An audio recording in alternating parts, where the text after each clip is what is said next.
ଆଉ ତମେ ରୁହ ମୁଁ ତାଙ୍କୁ ପଚାରୁଛି।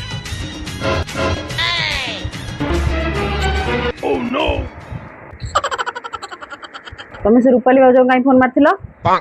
ଆରେ ନାଇଁ ଏମିତି ଟିକେ ଫୋନ ମାରି ଦେଇଥିଲି ଆଉ। ତମର ଏମିତିକା କଣ 78ଟା କଲ?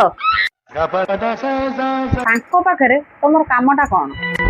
ତାଙ୍କ ପାଖରେ ମୋର କିଛି କାମ ନାହିଁ, କାଳେ ତାଙ୍କର କିଛି ମୋ ପାଖରେ କାମ ଥିବ ସେଥିପାଇଁ ଫୋନ ମାରି ଦେଇଥିଲି ଆଉ। ତାଙ୍କର କାଇଁ ତମ ପାଖରେ କାମ ପଡିବ? କାଳେ ତାଙ୍କର କିଛି କାମ ଥିବ ସେ କହିପାରୁନଥିବେ। ଆରେ କଣ ପାଇଁ କଲ୍ କରିଥିଲ କହୁନ? ଆରେ ଏମିତି ଭଲ ମନ୍ଦରେ ଟିକେ ପଚାରିବାକୁ ଫୋନ କରିଥିଲି। ତୁ ଏମିତି କଣ ହଉଛୁ?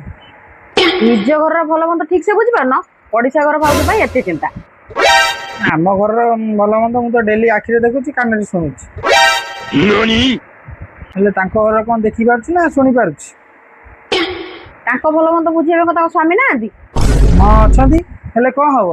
ତାଙ୍କ ସ୍ୱାମୀ ସକାଳ 8ଟାରେ ଗଲେ ଆସୁଛନ୍ତି ଭାରି ରାତି 12ଟା ବେଳକୁ। ଦିନ ସାରା ଗୋଟେ ଲେଡିସ୍ ଲୋକଟା ଘରେ କେମିତି ଅଛି, କଣ ଅଛି, ଭଲ ଅଛି, ମନ୍ଦ ଅଛି। ତା ଛଡା ପଡୋଶୀ ହିସାବରେ ଆମର ଦାୟିତ୍ୱ ଟିକେ ଅଛି ନା ନାଇଁ? ସାହାଯ୍ୟ କରିବାଟା କଣ ଭୁଲ?